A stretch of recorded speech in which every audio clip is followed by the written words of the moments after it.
प्रजापति ब्रह्मकुमारी ईश्वरीय पटिया सेवा केन्द्र 11तम वार्षिक उत्सव एवं 143तम जन्मदिवस पटिया सेवा केन्द्र परिसर में पालन करा जायछि।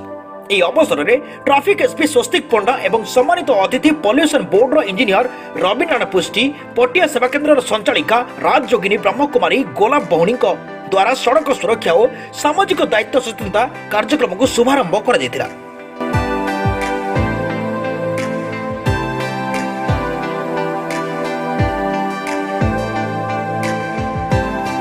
पटिया ब्रह्मकुमारी सेवा केन्द्र भाई भौणी हाथ में सड़क सुरक्षा, जीवन रक्षा, बैनर, गाड़ी चलाइबा समय हेलमेट पिंधा, मोबाइल फोन व्यवहार न करने और ट्रैफिक की नियम मानिबा आदि फ्लाई कार्ड धरी जनसाधारण को सचेतन कराइथिला।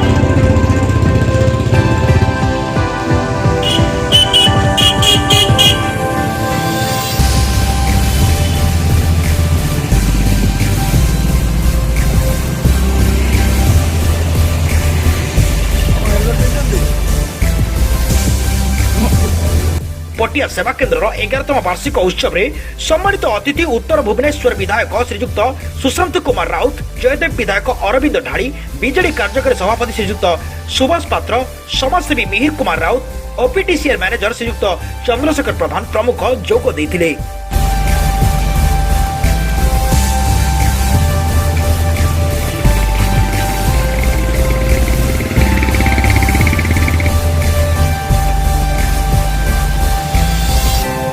ब्यूरो रिपोर्ट चेतना मीडिया।